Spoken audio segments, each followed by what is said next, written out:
You're listening to the AFTERBUZZ TV network, now the largest new media platform on the web, and your #1 source for after-show entertainment.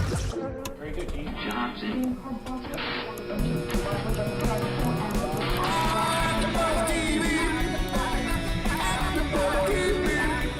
From the AFTERBUZZ Studios in Los Angeles, California, presented by Maria Menounos and Bing.com, and streaming live thanks to Akamai Technologies, it's AFTERBUZZ TV's Game Control Live. Hey guys, what is up, and welcome to Game Control Live. Listen right now to some Mega Man 3 Sparkman Techno Remix by Eternal718. We only bring the dopest beats here. All the way across the table with a brand new haircut, sparkling, shiny, Grant Kohrmann. And next to him, this time winning the hair contest for sure, Rachel Moore. Hi. I conceded the competition. Yeah. You're like, I'm done with this. Yeah. You couldn't take I it. threw my hair down. Ugh. But also in the competition with a slightly going back to brunette pink hair, Kaori Takee. Every diet. Hi guys. Hi. And guys, I'm just listening to Sparkman music. Dave Klein, because I love Sparkman because he is the best. And guys, It's dope. in the booth we've got Rachel Moore. That you do, ladies and gentlemen. It's Rachel 2.0. What? If you can't see it. I'm here to talk randomly about how much I like, sex and Saints Row 4, but Nathan mostly Drake. dildo bats. And mostly. You have to have an unhealthy appreciation for Nathan Drake. Yeah. And Scaly And oh my Aragon. God, is it unhealthy? Scaly Aragon commenting, "You're beautiful." He's beautiful. Aw, yeah. And guys, if you do want to call in and join us in the chat live on the air, call us at 424-256-1729. That's 424-256-1729. Owen Harper yelling, "What the hell, John?" So, today we're going to talk about... I want to be pretty. Why are you not in support of this? Today we're going to be talking about China is going to be finally allowing foreign games. It is official as of yesterday. And we got a whole bunch of quotes from around the industry back to doing that. We got a whole lot of quick hits. Day of the Tentacle HD that could have been why. EA CLC lawsuit. Are we going to get a college football sport game from EA? Not looking like it. UK trying to do something about misleading app purchases. Thank you. And a whole lot of other quick hit stories. But let's go ahead and jump on the big news of the week, which has a little bit to do with Gabe Newell, a little bit to do with Steam OS and Steam Box. We got both the new Maybe Steam some OS Half-Life 3? and Box. Maybe. Maybe. No. Well, I don't know. Yeah, Never never. happening. Yeah. Never happening.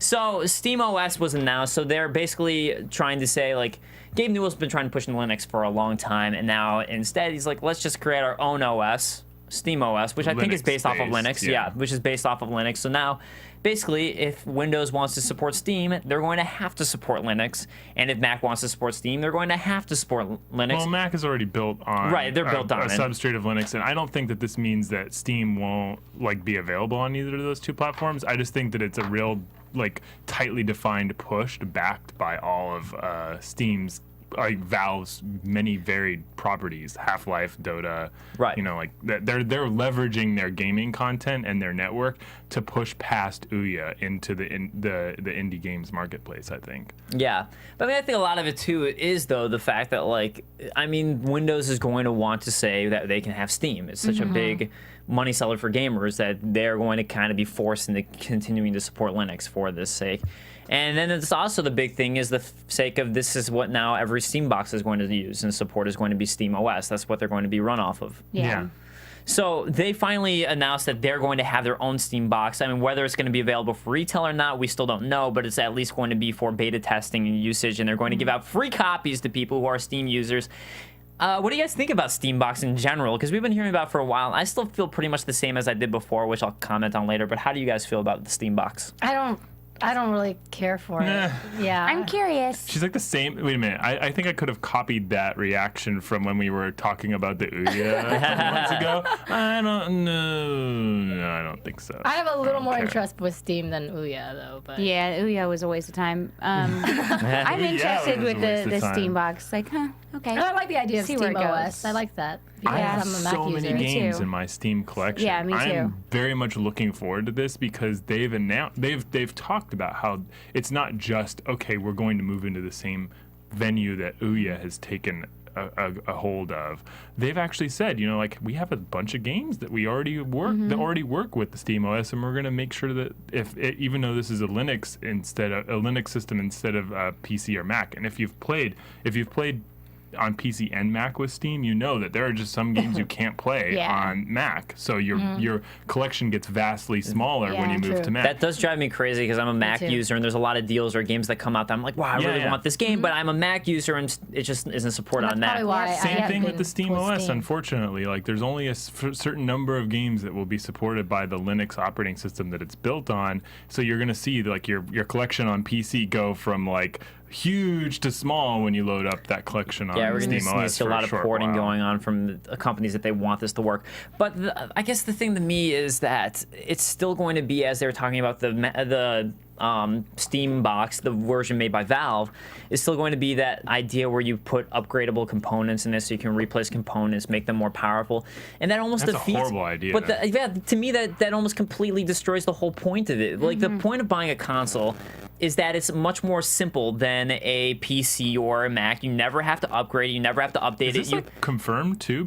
Or is this rumors? No, this is something that they were talking about in can't the article imagine about the Steam box. I can't imagine that working because I have a bit of experience with Linux, and like it only ever really works when you have the right components at the right time. But here's the thing about PC games in general is that it's good for the PC market because I think a lot of PC gamers enjoy that they can have the most up-to-date graphics, the most up-to-date graphics card, and a lot of the newest PC games only support the most up-to-date thing. Yeah. And once you have a console, a PC system that's out of date, you're just kind of SOL until you upgrade your PC. And to me, that's what makes the console market strong, is that for a console gamer, you never have to worry about that. You buy your box and you're set for the next 4 to or now 8-year life cycle of the console.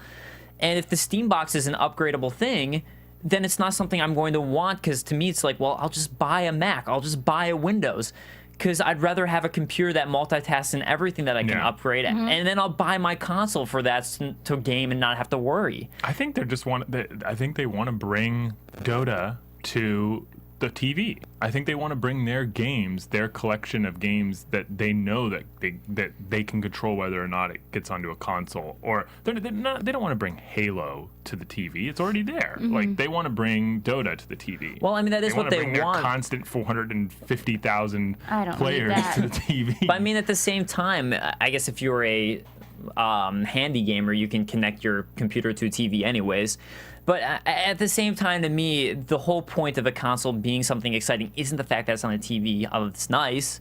It's the fact that I never have to worry about upgrading it ever. Yeah. And I think that's kind of the problem with a Steam box. And I think it would need to do that too. I think you need to do that for a Steam box because that's how new PC games are. Well, I don't but know regardless, if I'm the target. I don't know if I'm the target audience or not. But for me, the only reason that my PC isn't hooked up to my TV currently is because I don't want a nasty-looking PC next to my TV. My TV and computing environments are completely separate. Although my Xbox can sit next to my TV because it's a much more Because it's all unified sleek, structure. shiny. But here's look the at that. question. I think that if I wanted to go out and buy like a PC to connect to my TV, why not do it cheaply and effectively? And I've already tried the Steam operating system on the PC, the full screen experience, and I like it. So I think that I would go out and actually buy that. So definitely over the Ouya. So Curtis AG Oh, Gamer yeah. says, in my humble opinion, I do believe that Steam machines could end up being the console killer. No, I don't think so if you need to upgrade it.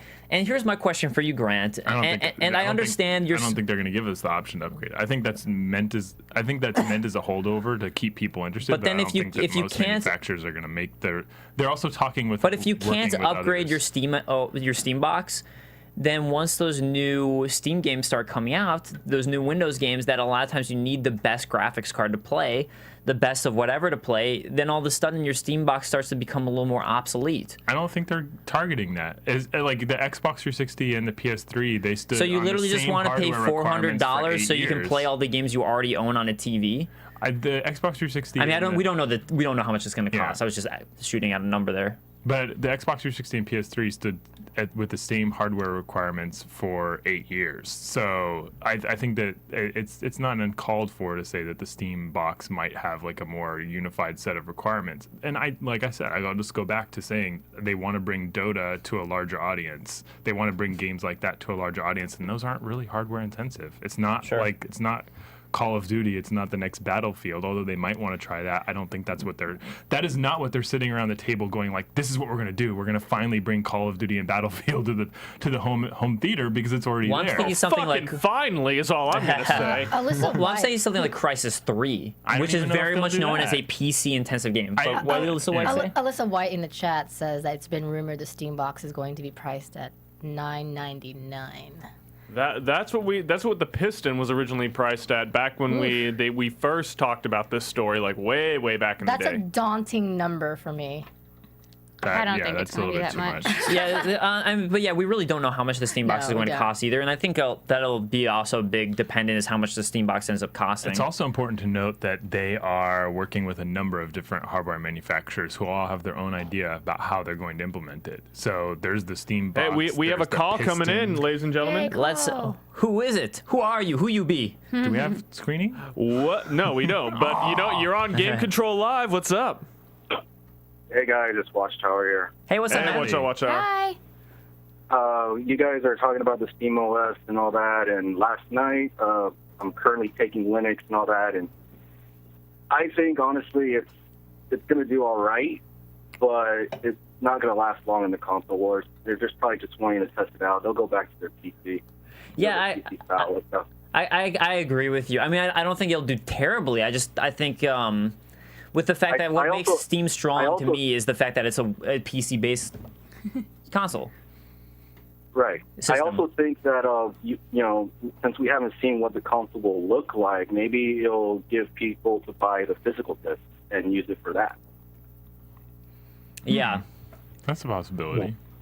yeah, definitely. But I think they're still trying to mean- leverage their digital purchases. Like, again, I don't want to put my computer next to the TV. I think that it's, like, what I'm going to buy it for is just bringing Dota to the TV. But I guess here's the question, though. Do you really... I mean, I don't know how much it's going to cost. But, I mean, you use Dota with a mouse and keyboard in the first place. That's how you play Dota. You wouldn't really use a controller. Think about this. Like, I could take the Steam box with me other places too.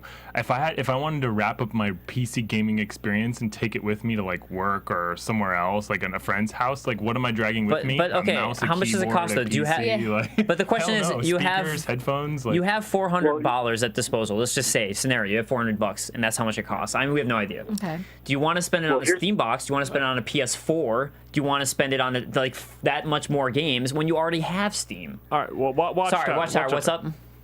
Well, here's the thing. Since they only gave us this type of announcement, just the OS and the controller, we haven't seen what the console looks like. We don't know what the specs are, so we're already kind of being too quick to assume, like, is it even worth getting it? Because we already know what the specs are for the Xbox One. We already know what the PS4 specs are. They're pretty much optimized PCs. You know, what will Steam specs what will they be? I mean, obviously, since it's going to be more of Linux-based and all that, I'm guessing they're probably going to give you that option to upgrade the parts bit by bit. But, you know, we just have to see what else that they'll say. Yeah. I No, mean, that's for a good. now, they're just, yeah. No, I mean, that's a great point. I mean, we really don't know the specs yet. We don't know the price yet. And a lot of that's going to change because they're going to be using, as Grant said, different console manufacturers for all of it. So a lot of it's just purely speculation at this point. But again, it really is just that question of if it's something that is already supported on PC where that's their basis, is it going to be worth spending money to buy something that you essentially already have if you're a Steam gamer for a console version and spending that extra money? So, I mean, that's the real question. I mean, as long as it's better than the UUA, I don't think they'll have a I don't think that's a hard goal. That's a very low bar. Yeah. It's got to get over. I mean. That's a very low bar you're saying there, Watchtower. But thank you so much for calling in, man. And I think it's your birthday weekend, right? So happy birthday. Yeah, Happy it is. birthday. Happy birthday. All right, God. thanks, guys. Have a good one. Yeah, you too. Have a good one. It's like a running hop. That's the bar that they have to get over. Maybe not even a running hop, like a walking, like kind of like. That's Yeah. the bar. Yeah, I know. To get over the Ouya, not that big. But let's go ahead and move on to the next topic, which is that it is official. We talked about it before that China might be allowing this sell and the trade of foreign games. It is officially happening October 1st. It was announced, I believe, yesterday that for real officially that they're going to be doing it. There's going to be one specific trade sector in China that allows this. And they're going to be constantly checking up on it, making sure everything's going as planned. But this is really big news because That's this is huge. There's gonna be one company huge. that sells it. It's gonna be like brought in, and it's gonna be the price is gonna be pumped up in order to like to bolster their like social network, their social like initiatives with the video games and all that Well, stuff. yeah, I mean, it's definitely going to affect the social networking as well. I mean, I think that was in the article too. I mean, this is really big news for China that this is happening, and it's good. It's good. I still want to see what they do. It's also going to completely and utterly change the landscape of gaming. Not in this generation, but the next Oh, yeah. generation. Everything is going to be 2 changed. billion more Everything. people to play with. Yeah, I mean the great That's thing. the point. Yeah, Suddenly, all the game, suddenly, the major titles are all going to be geared to appeal to the Chinese audience. I already ignore most of the Russian Yeah, and Asians like. love gaming, and this is going to be great. Well, the other huge thing too is just the sake of all these game companies that haven't been selling quite enough copies. Even like that 1 extra million copies that maybe you could sell in China, giant for the sake of making sales, for the sake of like making ends meet for how many copies you need to sell. So maybe we'll see less companies starting to flop, even if they're making poor business decisions, which some of them have been doing, because now all of a sudden you have that much bigger of a market that you can sell to, which is great. You have that many more potential buyers, so I'm excited about it for that sake. Buyers. I am definitely excited about it, but I'm also a little bit wary. Well, here's one thing. China has been a grab bag for companies to go there to sell their products. Like sometimes it works out really well. Other times it's a nightmare because the government is just as bad as a knockoff company in some instances. Like they will try to copy your product. They will try to limit your product. Like they'll put an import tax on it, or Microsoft sells them an Xbox at $499, but the Chinese consumer, when they go to buy that Xbox within China, it costs $1,000, right? You know, like comparatively. So if they can remove the barriers that prevent the government organizations or individual companies from taking advantage or even stifling competition, then it would be a good thing. But this is already progress, so yeah. At least it's not banned outright. Yeah. And you're not going to get pulled over or like put in jail for possession or trying to sell so it. it's big. Well, here's another big thing too, is that I guess I was reading one article that mainly you play free-to-play games in China. That's what's really big right now. And a lot of people are afraid. Yeah, China. That's silly. Yeah, baby. Communism, baby. It's a party. It's a party. But the big... Red cups, too. Yeah, perfect. But the thing, though, is that... I totally lost my train of thought because of the communism party. But so... The thing is that right now, all the games that the Chinese play, for the most part, are free-to-play games. So there's a lot of speculation that the Chinese gamers won't be very responsive to the fact everything else. I don't think so. with buying a $60 game that's not free to play. One of the things I heard recently is that they do more than we understand them wanting these types of products. They actually look for other products from other countries because they understand the difference in quality between, like a mass-produced product from foreign countries, but from their own country, and a quality crafted product or like an artisan product. And that's the same thing with games. Like a free-to-play game might be like considered of lower quality compared to like a more individualized experience or something a little bit more premium. I don't think that it's going to be 100% outright, like complete unadoption, but I think that they have their own ideas about and definitely their own buying practices, but I think it's more in line with ours than People think. Yeah. Yeah, I agree. Yeah, I hope so. I would love to see I'm excited for this. I think they'll be okay with spending money for a game that they can actually play now, and it's not. I can go back to playing League of Legends and some competitive games like Halo, as long as they're able to compete on the same servers as we are, and like go back to owning people, because that'll be the first time that they're playing them. Yeah. No, they're gonna rise to the They'll top get good really quick, but the first month, like, yeah. But I'm kind of curious as to how they're going to be screening it. Like, what are they going to not allow in, and what are they going to accept? I think it's going to be just like Australia. I think it's going to be like so much more difficult to Australia's get in a game. Unique. It has there's going to be like a block. Like, you won't be able to purchase like questionable content. So Saints Row 4 won't be allowed in China? Yeah. Yeah, I don't think so. that's not gonna happen. So I don't know. I don't think they'll censor it on the terms of like what they feel is appropriate. I mean, that might be the excuse, but you know I think they definitely will. China. You're talking about one of the. I mean, like China. No, that'll be their. Definitely. Well, yeah. Apart from countries in the Middle East that are under Sharia law, I think China is the most restrictive. The only reason that no one complains about it is because their products haven't been able to get in the first place. It's not like they're experiencing like. It's not like they're experiencing heavy regulation. They're not even subject to the regulation until now. I mean, and I think I was briefly talking about like social networks, because I have a friend in China who's not allowed to use Facebook or Twitter or anything, and he goes through illegal ways, so I won't say his name, to use that stuff. Don't and now say I'm his wondering. name. Well, we're not going to say his name, although it's Craig and he's in Guangzhou right now. Yeah, no, I have a friend in Dubai, and there's like websites they can't go to.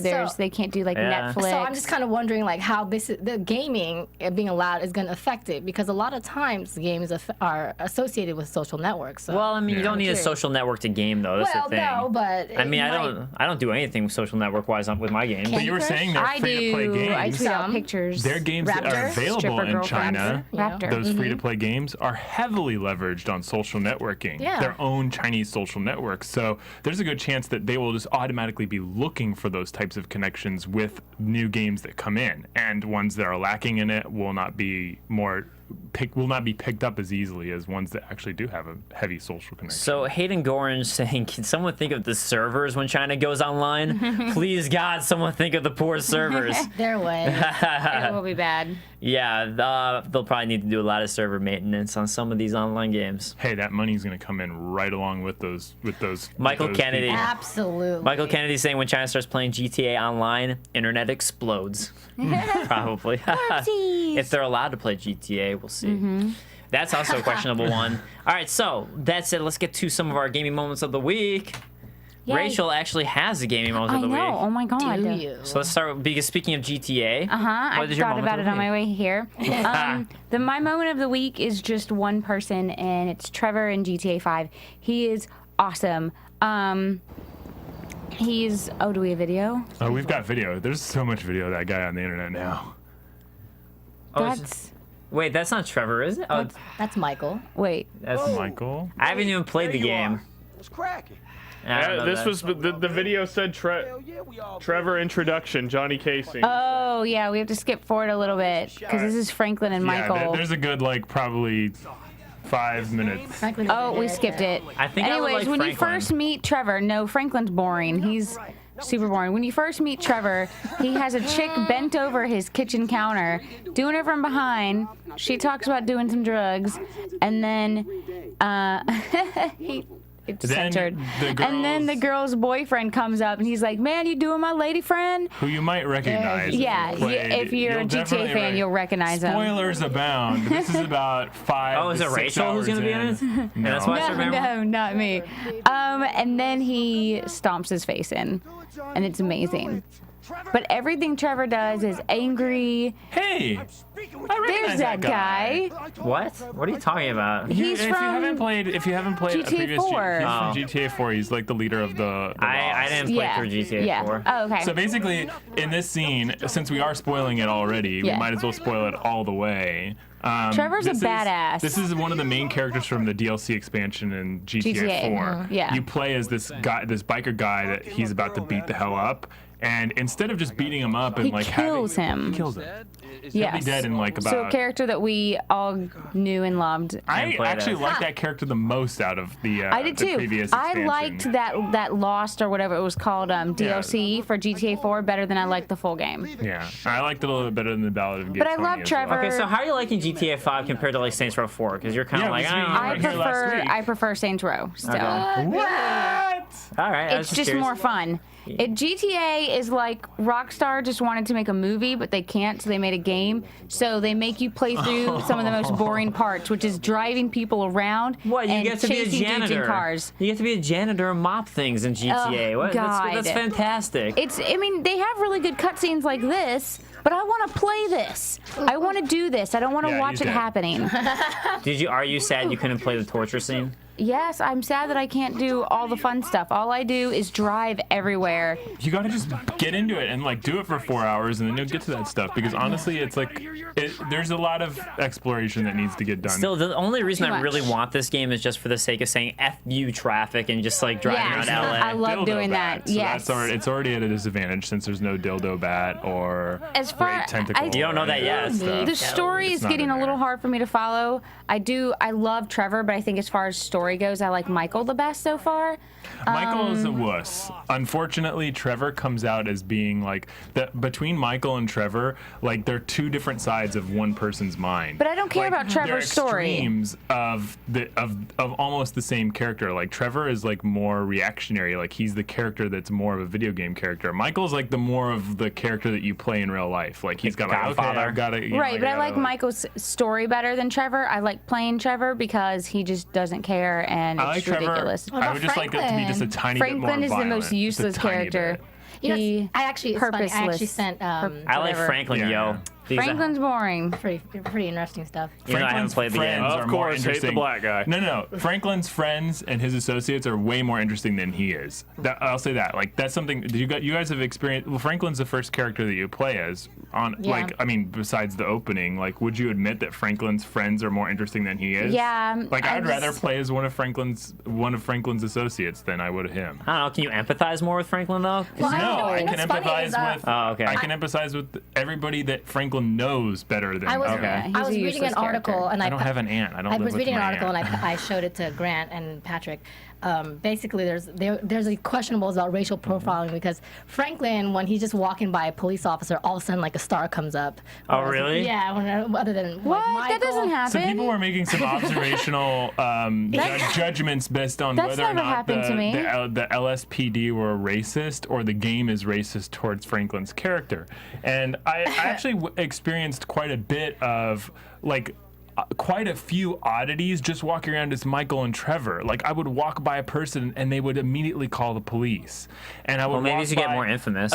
Police would storm into an intersection, and if I was in their way, This part was awesome. They would immediately target me as a threat. This part was awesome because it he shows starts Trevor talking to just his how foot. awesome he is.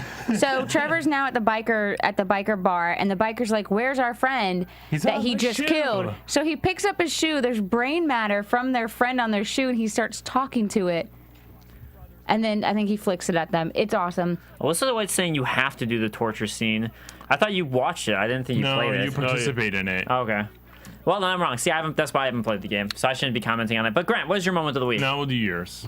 I don't have one yet. What? Whoa. I'm still mulling it over in my head because there were a couple of announcements and like Okay, I'll do mine then. 1 second. So, all right. So, Shadowrun, an old game, 20 years old, in fact. They just found out that there is a new cheat that nobody discovered in Shadowrun from 20 years ago. And I always love stories like this because I want more games nowadays to have like cheat stuff like that and like little like debug modes and things that you can discover and find. Because I always thought that was part of the fun of old school games was the cheats. And even though I usually didn't use them or I wouldn't use them very much, it was just fun to try and find them and discover them. So to me, it's just, I always love hearing about stories like this. Or like when the GoldenEye thing came out about like 10 years later when they had all the cheat codes for GoldenEye for getting all the cheat codes in the game. Yeah. The cheat for getting the cheats. We that got was amazing somebody. to me. We got to call in. What is up? Who you be? Saved by the collar. Don't have a gaming moment. You're on GCL. What's up? Ari still to go. And me. Hey, it's Alyssa. Hi. Hey, what's up, Alyssa? I just wanted to say what my gaming moment of the week was, What it be? since it pertains to GTA 5. Is it Trevor? So, hold on. What are you saying? Is it Trevor? Trevor? Yeah, is it No, it him? doesn't pertain to Trevor. Mine doesn't, at least. Aw. So Like, what you is know it? how you can have the iPhone app? Yes.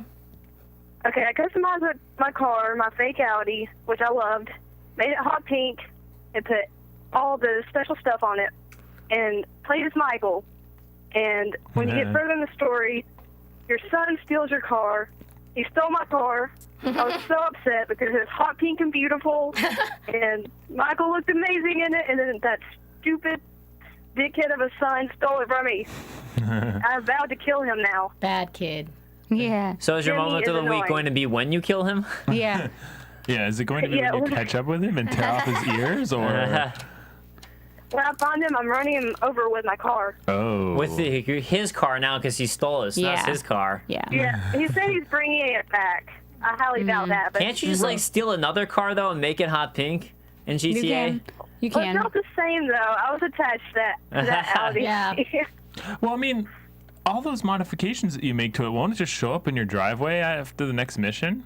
It should constantly Yeah. respawn You in your modify garage. This one's Audi. completely gone now. The Audi, right? Because it's part of the his car. story. Yeah. Yeah, it's part of the I think story. Yeah, It'll the come back. storyline mission. I think it'll come back. Yeah. I think you'll see that car in the future. I hate that Hopefully. iPhone app. I hate it. Does anybody notice that the it's not technically the? I mean, doesn't the one that Trevor used look more like a Windows phone? I haven't paid attention. I know, yes. Yeah. I totally know Thank you- exactly what thank you're you for talking calling, about. Alyssa. We appreciate it. No problem. All right, so Kaori, what is your moment of the week? Well, it was going to be the full roster reveal for the WWE 2K14. But now instead it's Trevor which from we Grand Theft all need Auto to go 5. play. No, but I just wanted to give a shout out. So it's going to be my gaming of the week. I'm going to use my slot here. There was this. What, did I make it sound nasty? Kind of. I'm What? with ya. I'm with ya. Thank you, Rachel. Thank you. Anyway, so Breaking Bad's finale is tomorrow, and Oh yesterday yeah, honestly, yeah. Oh, yes. Yes. Yesterday wait for at that. work, instead of doing a lot of work, I was playing this online game where you get to shoot as many Heisenbergs as you can behind Who 8. would want to do that? Because now he's a... Never mind. I don't want to root for people that play Breaking Bad. Heisenberg. You know, want to be barrels of money. Heisenberg dropping like those little meth bombs onto people or something.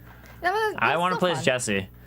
It was still killing fun. So Heisenberg. that was my gaming moment of the week, is playing. Has trying to anybody kill made a Heisenberg. What's it game called? where you like I don't know. It's just like a have to website. I'll create send meth? it to you guys. I'll put it on YouTube. Got it. that. There used to be this game I used to play way back in the day on my Mac, which was like called Drug Wars, I think. And you would buy drugs, and then you'd go to another drug dealer and sell the drugs, and you would want to sell it for a higher price. You wouldn't want to get caught by the cops. Yeah, I remember really that. cool. So Candy Box. It's essentially that like is. it's like a textual game. Yeah, it was All right, just I have my text. game moment of the Okay, week. Grant, what is it now, Thank finally? you, Alyssa, for calling in and giving me a moment to collect my thoughts. She said, did I accidentally say Was Grant? it cutting your hair? Oh, yeah. No, yeah, no, you no. totally did. No, that's not a very big gaming moment. Okay, since we did talk about it a little bit, but we didn't really touch on the controller, the Steam Oh, yeah, that's controller. right, yeah. Honestly, this was the thing that hit me the most this week was the Steam controller. Amid playing Grand Theft Auto and writing and finishing the review that I had for Lost Planet 3, my gaming moment of the week is the Steam controller, because honestly, that is the first piece of hardware that we saw out of Valve. It's not really the Steam box. Yeah. It's the Steam controller is the first piece of hardware that we've seen. And it's a revolutionary piece of hardware. There are no thumbsticks on this, people. It's like touchpads that look like little speaker, like horns. Oh, I didn't actually see what it And, looked like. Like there's a touch screen in the middle of it, like the Ouya. Now you do. It's a very revolutionary controller design meant to alleviate the fact that you can't use a PC mouse and keyboard with the actual Steam prototype boxes that they are developing with other manufacturers. So those thumbsticks function as mice. Each thumbstick has a quadrant up, down, left, and right, which you can actually click as well. But the fact that they are not thumbsticks, they're kind of like, haptic feedback devices, means that they'll be more like mice to the user as opposed to thumbstick. I don't think I like it. I'm kind of curious now. It looks kind of cool. Developers that have used it have said that it looks comfortable. rather well. You know what? too. People said that about the PSP's thumbstick things I first honestly too. think that the whole reason that they're doing this push is to get Dota on to TV screens. I think that they want to bring the MOBA and like real-time strategy experiences to the PC, and basically get ahead of the console manufacturers and offer a unique gaming experience on the TV and get rid of the mouse and the keyboard. I mean, I don't disagree with that as being a possibility, but I still wonder how many big LOL players and MOBA players are going to actually support this, as opposed to they're used to a keyboard. They've been doing it like that for a long time, and that's probably what they've gotten really good at. A revolutionary controller upgrade or a revolutionary controller like that one might go halfway to fixing that Well, problem. technically the Kinect was also a revolutionary controller, Grant. You try playing a real-time strategy game with the Kinect and get back to me. I will. I'll do that. I bet it would work kind of cool, because then you'd control your. Holy shit, that would be awesome! Yeah, standing, let me move standing my there, army. waving my arms like I shall send these minions Right. I shall forth. send Flick them. these. I send you that way and move them there. It's almost like conducting an army.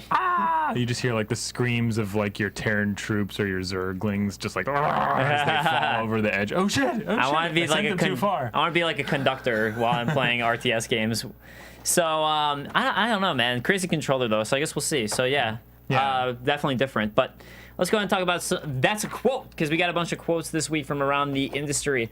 So Eric Hirschberg from Activision saying that Activision wants to, quote, do the right thing.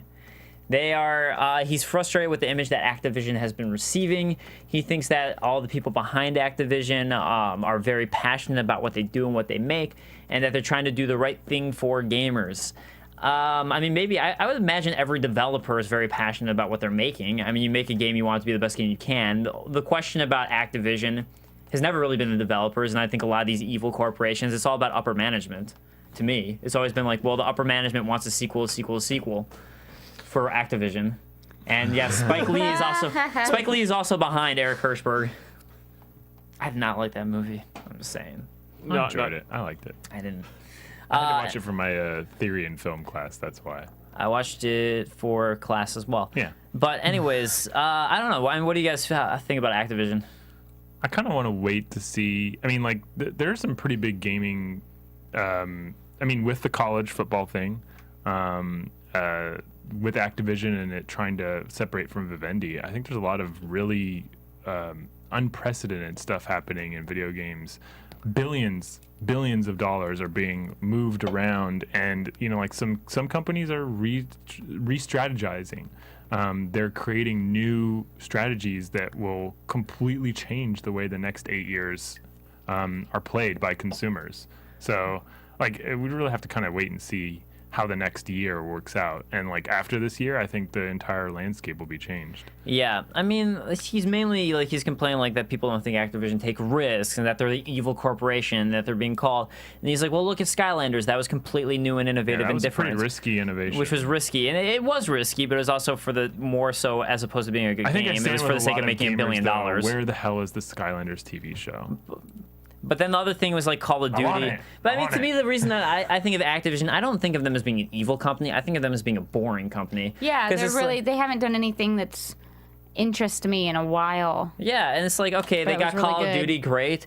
And then so now we see Call of Duty every single year. That's boring to me. And then Tony Hawk back in the day, that was Activision. Tony Hawk was great when it first came out. Then we saw it every single year. And then they ran it into the ground. Yeah, they ran into the ground. So I don't think of them as being evil. They're just boring. A lot of game companies run their franchises effect. into the ground.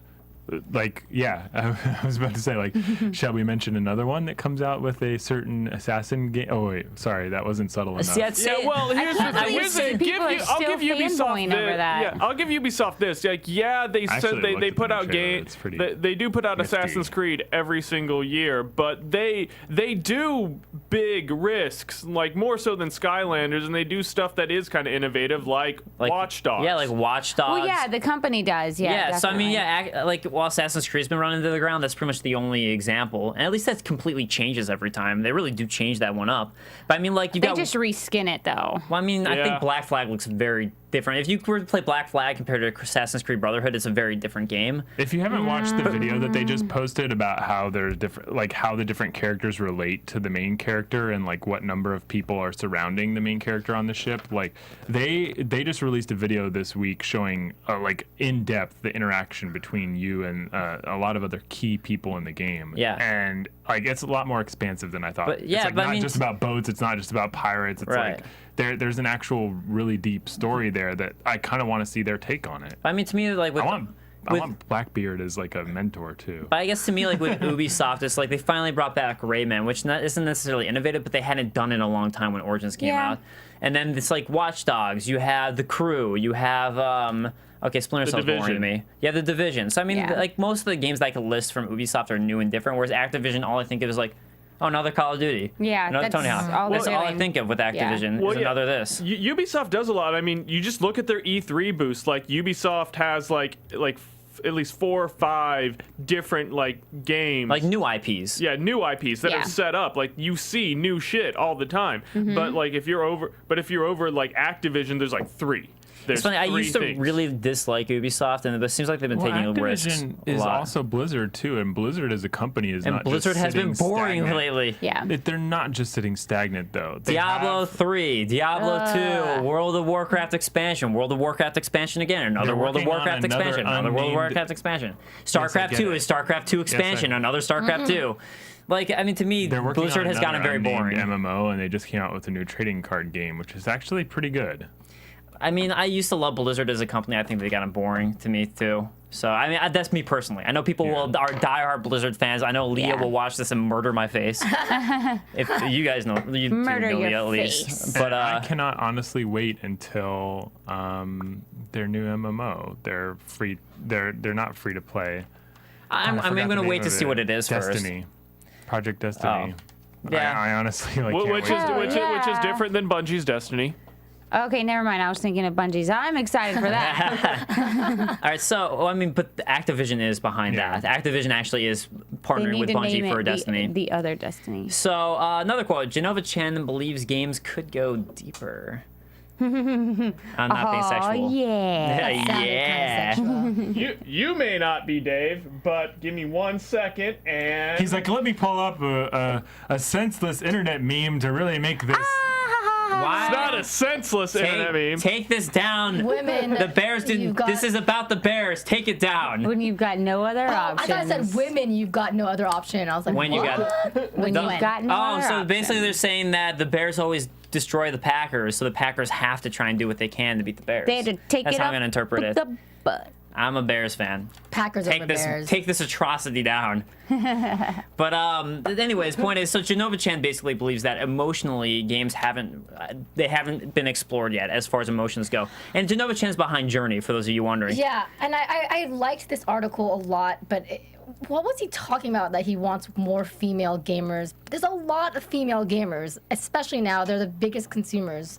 But they mainly are playing social games. That's true, though, like casual games. That's true, Yes. but he's saying that he needs things to be more emotional, specifically to target the female audience, and I don't think that's necessarily true. I don't need an emotional game. Just give me big guns, lots of blood, and some boobs. But I think if you look Rachel, I might as well just give you your official man card. You are a dude with just a nice rack. I don't think you can go out on the street and you're not gonna like go out on the street and like rally the girls behind you with that mentality. That's I mean, I really think not all girls, but I think a lot of girls really don't relate to a lot of games. A lot, not all. So I mean, I think it's just his idea of like you create an emotionally sound experience where it's something different. But I agree. Then go play Imagine Babies. I want to see Anita Sarkeesian's response to this article. Oh yeah. Well, he was like, I'm not trying to be sexist, but Yeah. But oh yeah, that's like the dude. I'm not racist, but like, yeah, that's always the lead into the most racist I'm not shit. sexist, racist, or misogynist. Journey was a really, really good just game, don't say and I whatever you're really planning on liked saying Journey. after that. well, I'm not a woman, so I didn't play Journey. Yeah. I played Journey. I didn't I'm like just Journey. kidding. That I'm game just puts me kidding. to sleep. I think the game looks fantastic, No, it's so but I haven't had a chance It's a to play warm it. glass of milk, but it's a very. It's like it's honestly like meditating. very enjoyable on video. It's a great. I know game. you're a glass of woman, milk. so you understand it. Oh my goodness. I'm just joking. Look, That's a chick game. I actually I haven't played it yet, but it's a game that I think I would enjoy. But on the same token, I played Genova's first game. I'm not remembering what it was called, but Flow. Flow. I hated Flow. I God. hated Flow. I thought it was It's a terrible game. the same thing. Journey is Flow, except you're some person in a, what do you call those things? So Parkas. you keep on consuming not- person in a it's parka. the whole package. You heard it it's here. The music too. Rachel associates Flow with Journey.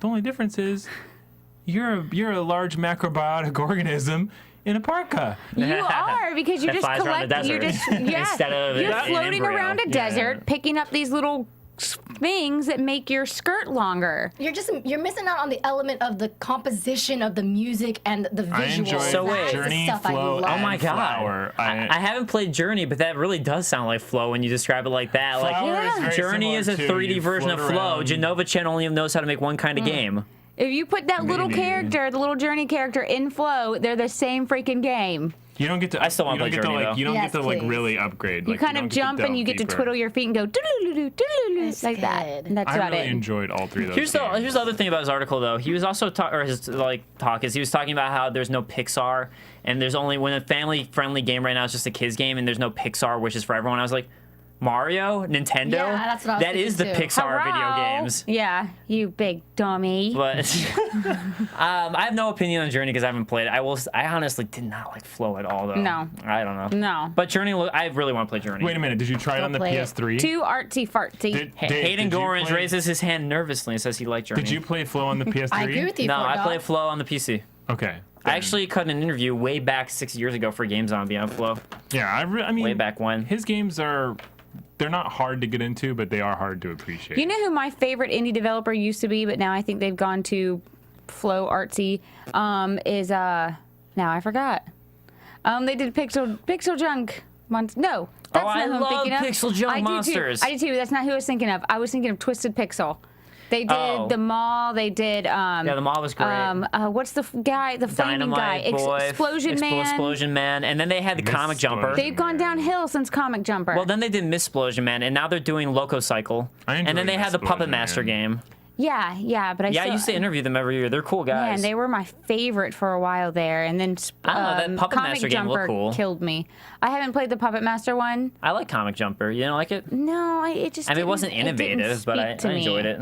Yeah, didn't speak to Explosion you? Man and Rachel. Maw was Missplosion amazing. Man was boring to me because it was just It was Splosion just Man Explosion 2. Man with a chick. I I thought still that liked was it because she wore pink. It was totally Mr. Splosion Man with a chick instead. And It was that's what like- was like so great. it was like it was Pac-Man on the face versus of it, Miss Pac-Man.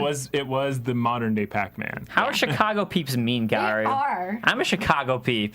That's why well- we know. We have ample And experience. you're a of total you being douchebag, mean. Dave. Yeah. Did we You're our call- primary experience with Chicago people. Good point. Your nickname is Dave the Douchebag, and it was given to you by your friends for a reason. That is a good point.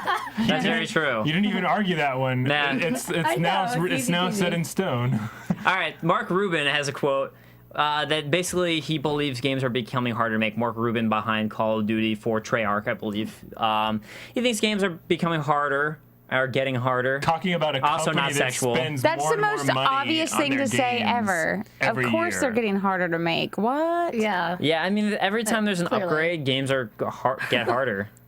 He is a Dave, it doesn't work. You got to let Rachel He do is- it, and then we can go from Games there. are getting harder to make, but they do need to go deeper. Yeah, exactly. he is part I of agree a with that. company Thank you. Thank you. whose primary goal has been to spend more money on making games to create more of a value in their games to make more money. He's not a part of a company which is trying to innovate and create cheaper games to make the same type of money. So, like, Call of Duty is a franchise which continually ramps up raises not the quality bar, but like raises the competition. Like, how much can we spend? how amazing and grand can we make it, and then how much can we get out of the consumer? Look, you have to look at the casual market though, and the thing is, like, I've been with friends who aren't big gamers, who all they care about are the graphics, and like even like I was doing some work for the Real Stanley. Really? I was doing some work for the Real Stanley, and some of the guys who were like my camera guy there wasn't a big gamer. Wait, it wasn't the fake Stanley. It was No, it was the real Stanley. Okay. But I do work for the fake Stanley as well. But it was like at E3, and the cameraman, I was like talking about these really cool games. He's like, I don't care, man. What game has the best graphics? I'm like, what does that matter? Like seriously, like look, all these games have great graphics. Which game has the best graphics? How many games does that guy purchase? But the point or is he a GameFly or a Redbox only type But he consumer? purchases about 3 a year. But the thing is, like, that's a lot of gamers only purchase 2 to 3 games a year. And so like you look at like the fact that there are rising costs now, and you want to be able to justify these rising costs, and there's higher and higher consumer expectations too. And that's the issue. That this new generation, even though like some people are going to expect the highest of highest graphics, a lot of people who aren't expecting the highest of highest graphics are going to be like, well, it's got to at least look as good as an Xbox 360 game. Whereas before this generation, people didn't have that association as much. It's because they don't make up their own minds. They just look at what they're being told to buy, and they're like, what's the hot new game right now? Oh, Call of Duty? I'll buy that. And that's like all they'll buy that year. They don't go and try other games, and they don't play anything else. I kind of keep looking back to some of like the things that shocked us. We were not shocked at how well Call of Duty was going to do. Mm-hmm. We're not shocked about how World of Warcraft did and like how it's kind of dwindling. What we're shocked about is how well Minecraft did. For me, like what was surprising last year was a Kickstarter game that made a couple $1,000s goes on to make like enough money to fuel 2 sequels, and the purchases after the game's released, Kentucky Route Zero, like are enough to, and like the critical response is enough to get people that wouldn't have normally played that game, that type of game, playing it. Like that to me is where where his blind spot is. Are these truly innovative experiences that didn't really cost like 10,000, 100,000, yeah, it's a random rare fluke that happens. I want to be the next Minecraft. I'm just putting it out there. I don't want to be the next Call of Duty. I want to be the next Minecraft. I mean, look, I agree with you that like a lot of us gamers, that's what we look for. But the fact is, like Rachel said and Kaori were mentioning, that that's so rare that happens. And even these games that you use, like great indie examples that don't make a huge amount of money, that's also super rare. Look at how many Kickstarters fail. Yeah. Look at how many things completely fail and flop. The risks in the games that he's talking about are much, much more inherent. They are, but they're not as big of risks to the developers themselves, because a publisher usually takes the risk. Switches overnight with those franchises as well. We saw it with World of Warcraft. We've seen it back and forth with Call of Duty and Battlefield.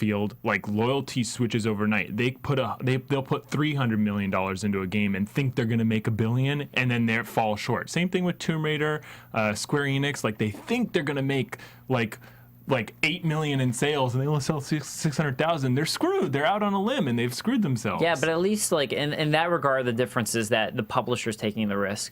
Whereas when you look at a Kickstarter campaign or something like that, or an indie game, it's the developer taking the risk. He's a developer. Right, but I mean, still, like, he's just more like it's hard. And I think his complaint is that it's harder to make a game. And he's saying, like, stepping outside of Call of Duty, say you want to make a brand new IP and a brand new game, expectations are far higher than they ever were before, period. I mean, even if you look at an indie game, the expectation is far, far higher for indie games now than it ever used to be as well. I think you have to have great art usually for an indie game to succeed. It has to be interesting looking. Like there's so many Kickstarters that flop. When Kickstarter first started, I bet it would have been easier to get an indie game to succeed too. Kentucky Route Zero and Minecraft are prime examples of where success has come to people that have put in a lot of effort but didn't really need a lot of money to get to that point. I think they're terrible examples. No, well, Minecraft is a terrible example. It's such a fluke. A fluke. Yeah, that kind of success doesn't happen often. Yeah, but it wasn't a fluke at first. It was like an ingenious mechanic that people enjoyed. Right, but I mean, it wasn't just success because it was successful. I'm just saying, like, it's like looking at Angry Birds again. Minecraft to me is like looking at Angry Birds and being like, well, yeah, you can be super successful with that. But he's saying that those development is like becoming more difficult. If anything, with Unity and like these game developers are smart and they're able to create games more easily nowadays, more than ever.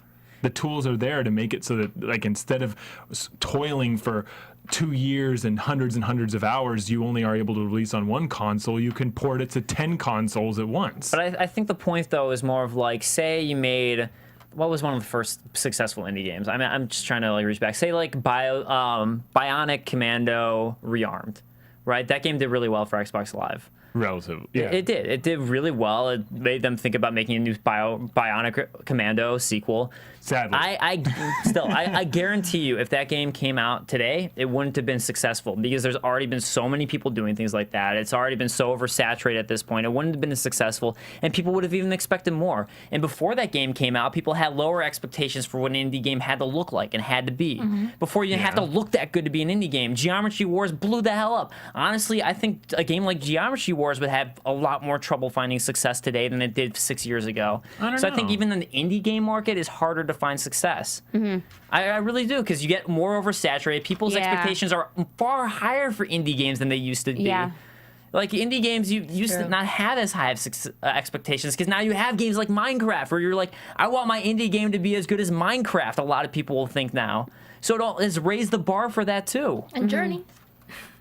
I don't think it's that difficult. I don't think it's that difficult to develop. Hey, Journey got nominated for Academy Awards. With that as a target. Journey. But the thing is getting the money for it, and then if it doesn't succeed, you completely flop, and it's harder to succeed now, I think. I would go out on this. I recently read an interview with a Kickstarter developer who was making an indie game. Nothing huge or like amazing or like that required a whole ton of money. He made like $200,000, enough money to fuel his development for 2 years and enough money to pay his rent for 3. And he just like announced halfway through it, like, my regular work took precedence. I'm going to have to stop development, and I'm not going to give out any of the rewards. $200,000 down the drain. But yet you have other developers who are able to make standout products while doing other things, working for other companies for $8,000. And I think that it's not like these people are not fucking superheroes, to excuse the cuss word there for a moment. One person is able to turn shit to gold out of $8,000. Another person has trouble turning out a single thing for $200,000. Yeah, but it's not a difference in the mechanics of like, is it easier or less easier to create games nowadays? Those people that have been able to put out products for $8,000 or $10,000 are proof that it's easier to create games if you put your mind to it, and that is your primary focus. I mean, I don't know. I think in general it has become harder. I think every new console generation, every new cycle, it really, no matter what you're making, it's harder to make a game. And as a gamer, it's harder to pick what games I want to play. Because another thing too, I feel like if you make a good indie game, people really look at art now to stand out. It's got to be a unique art style or a good art style. Because you could have a fantastic gameplay. It doesn't have to be the best graphics in the world. No. But the art has to stand out. Otherwise, people won't even take a look at it. VVVVV was amazing. Yeah. But there aren't many games like that are successful. It's very rare for a game to be super successful without at least having like a unique art style or something that sets it apart, I think. But whatever, let's move on. No, we have difference of opinions. It's all good. So let's go ahead and talk a bunch of quick hits. So this was the most depressing moment of my week.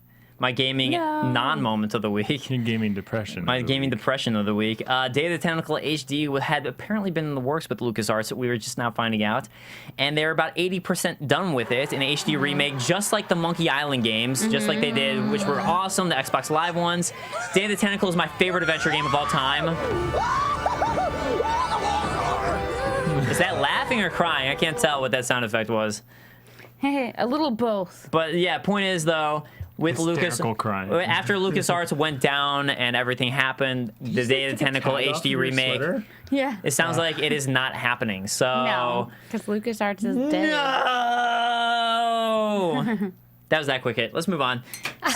So EA and the CLC are settling their lawsuit right now, and the settlement actually came up, which is basically that EA owes, I believe, $40 million. $40 million. And won't be making a college football game. So they won't be making a new. So remember, if those of you keeping track at home, previously they'd stated EA had been like, because they hadn't been able to get the NCAA license, they were having trouble. They're like, it doesn't matter, we're still going to make a new college football game. Why not NCAA go forward game. and make the And now they're saying they're not going to. Yeah. So this has actually affected them. They're not going to be able to come out with a new college football game this year. I think this does more to hurt the CLC and the licensing agency, because they might have won out a small $40 million settlement. Split that up amongst the college football people, pay it out to the personalities. they lose out in the long Well, that's what run. the $40 million is for. Humongous game next year that they will also get licensing royalties. Do you know from. what I think about the lack of having a college? And the What did you say? fees. Football or basketball? Football. I know. Wait a minute. Football game this year. I don't give a shit. Zero thought given. Exactly. I'm sure a lot of people are pissed off about that. Rachel's money ain't gonna be spent on that shit. Nuh-uh. No, it ain't. So, UK is trying to do something about the use of misleading in-app purchases, specifically for games for kids. The fact that it'd be like a lot of in-app purchases, they don't really specify that you're buying something, and kids are dumb, yo. So they'll just buy something without like looking at it and just use your credit 500 card. apples. So yeah, 500 apples or whatever. I had a nightmare about this last night. I had a nightmare that I was playing GTA and I was in ammunition and I was like, I need all these bullets. I was just like jamming on the Micro bullet purchase. button. Jamming on the and then bullet I button. realized that, no, wait, every pack of bullets I was buying, it was $4.99 charging to my PayPal. No. And I was like, what? I That's bought a so lot. many bullets See, in here. that's why I've disabled in-app purchases. That on was my my nightmare. This is do the that problem. either. You're on your iPad playing free-to-play games before going to bed, and you're having microtransaction Nightmares. Yeah.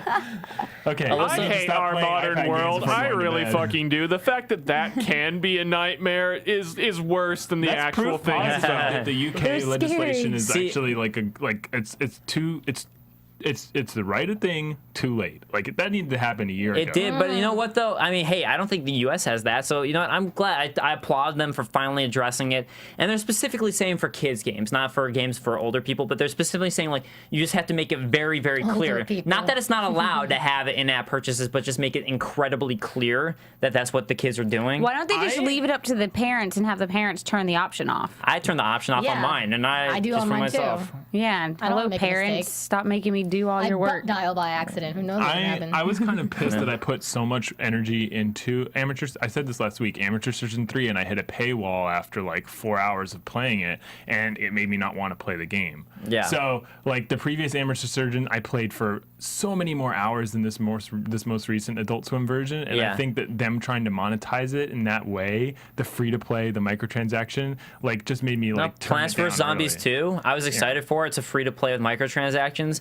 Downloaded it, played through a little bit, and as soon as like that stuff started popping up, I was just like, I hate this game. I deleted it. I'm never gonna play Plants vs. Zombies 2 And again, let's- ever. Period. Let's I'm done with admit it. Yeah, for a take moment, that. it is misleading. I'm done with you, Plants vs. Zombies 2. A tiny little. I was willing to pay $5 for it. That's why I paid for the first one. It was He just fine. broke up with your ass.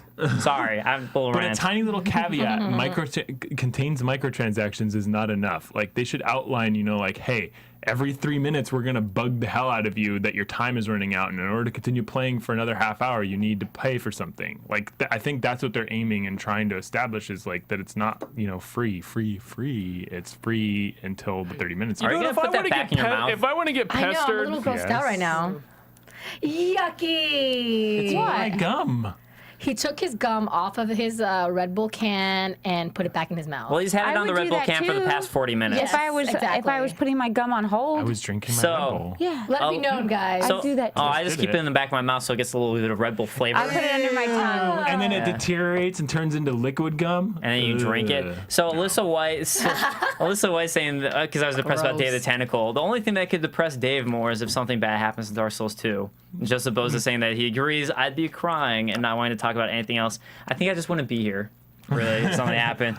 They'd be like, where's Dave? He'd He'd be swinging by a rope in his closet. Yeah. So other news, yeah. Not to make light of suicide, but Other he would. news. one last thing to say on this. If I wanted to be constantly pestered about how I need to, pay some more money to get my time extended, I would just live at the strip club.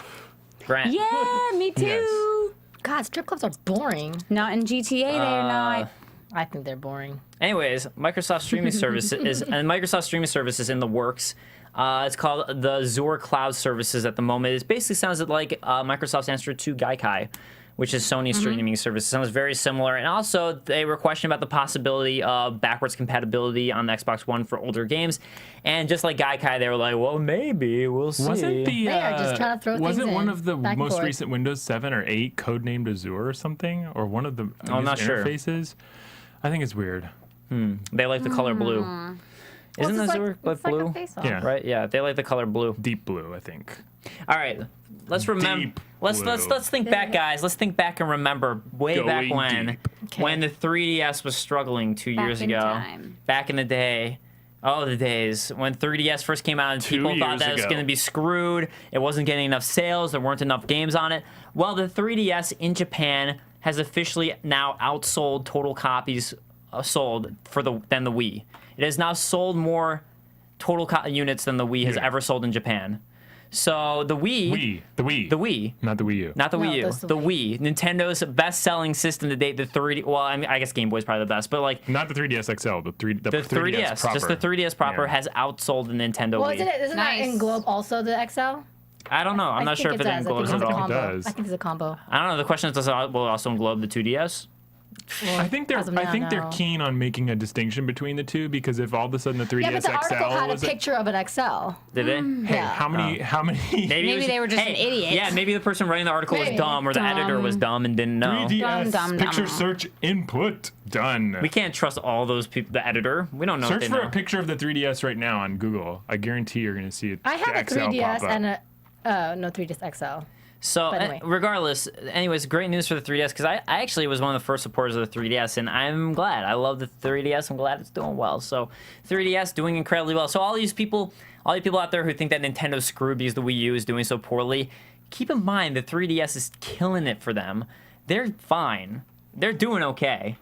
So, other news. New 2K Games studio just might be in good hands. So, there's a new 2K Games studio that is opening in the Bay Area, being headed by Bay Rod Area. Ferguson, who was a producer on Gears of War and BioShock Infinite. Just They a couple already big have a titles. 2K office or division New in the head. Bay Right, Area. there's a new one opening up. So this, I think, is their third that's opening up.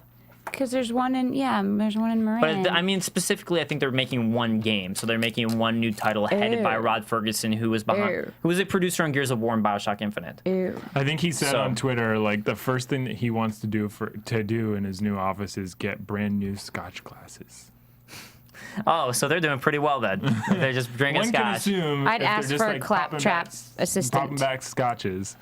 Don't you know that's the secret to great game design? You get Scotch. blackout drunk, Scotchy, sit a Scotch. programmer. Oh, I love Scotch. Well, yeah, You programmers program best when they're not thinking. Oh yeah, you get a programmer blackout drunk, sit him in front of a computer, and holy fuck, like 2 weeks later you have Gears of War. That's how that happened. He knows the secret. I mean, he's been there before. So, Activision Blizzard Vivendi update. They are now having more court disputes, more going on. I mean, it's basically like right now there's I think October 20th, there's going to be a vote that has to take place now. So, still holding off to find out what happens. But it sounds like October 20th is the date of one vote that needs to go down that I think is going to be from external people to vote what happens with it outside the company. So, still waiting to see if they're going to depart from their former selves. Parents. Parents. Their parent. Their parent Activision company. is wanting to move out of the basement, and they just have an overbearing mom.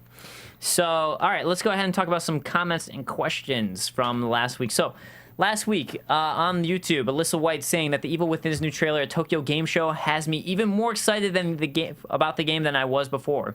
What game? The Evil Within. What was her excitement? Remember Oh, barbed yeah. wire game? Yeah, that was awesome at E3. I just am worried about the girl- controls. The But the controls, Climbing out of the controls goo. are a nightmare. But I mean, I'm just disappointed because if you can't create barbed wire, then what's the point of the game?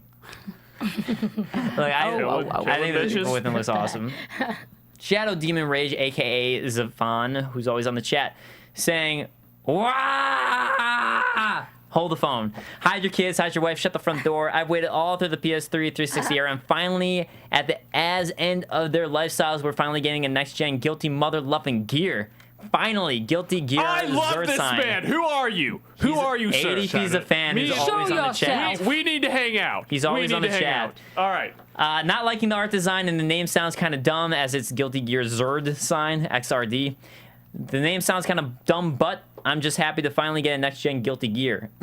I can only hope it plays like a Guilty game and not a BlazBlue or a Marvel. BlazBlue. BlazBlue. He actually spelled it as BlazBlue. But that's how it's spelled. I thought it was spelled B-L-A-Z. It is B-L-A-Z. He spelled it wrong? But he spelled it with an E at the end, probably so I would pronounce it right, which I didn't anyways.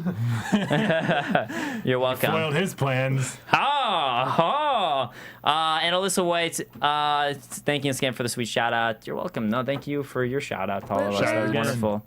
So guys, question of the week is SteamOS and Steambox. How do you feel about it? Do you think that, hey, this is really exciting news, I can't wait to see what Steambox says? Do you think it's going to succeed? Do you think it's going to fail? How do you think it's going to compare to the consoles and PC market? So what do you think? Or, I mean, do you think... I would say most specifically don't compare it to the consoles, because I don't think you're going to be playing console games on it. I think that's the comparison, though, because to me, it's something that I would buy as opposed to a console. If it comes out at that price point... If I would buy it as opposed to a PC, I would just buy a PC, period. I think that their battle is going to be with consoles, personally.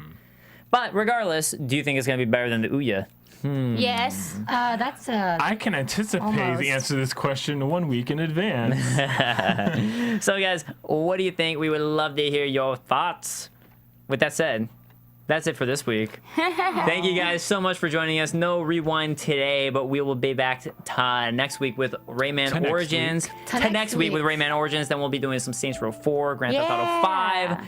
So we got a lot of rewinds coming up. Sorry about this week, but we're playing some Chrono Trigger 680 Piano Solo HD by Kyle Laundry. Gotta love Minecraft music. Gotta love piano. I love video game music piano remixes. I think they're beautiful. It's gorgeous. Well, especially since like this basically sounds like what how it was composed by Nobuo Uematsu. Nobuo did not do this. It was, he didn't do this one? No, he was in collaboration with, but there was the name is skipping my mind, but it's another. Well, I know that there were composer. 2 of them, but I wasn't sure who did which song and all that. But anyways, great song, so check it out. And guys, check out Game Control Live on Twitter at Game Control Live. You can check us out on YouTube at Game Control Tube. Check us out every single week. We're going to be expanding soon, so check out everything we got. And guys, I'm Dave Klein. You can find me on Twitter at TheDaveKlein. That is Klein. You can find me at Kaorious, Kaorious. You can find me on Twitter at GAK. And I'm on Twitter too. It's at the Rachel. John Quick. And you can find me at NowQuick. Where can we find you right now, though? Nesquik. You can find me locked in this stupid fucking room yet again for the I don't even know how manyth Saturday in a row. Dave, we do lock him in. Are we gonna get? Is he gonna get out next week? No. Take him on a walk? No. I mean, only if he needs to pee. There's a guy in here with a goddamn cattle prod who keeps shocking me every time he thinks I'm not doing my job well enough. You've met our incentive. Oh, yeah.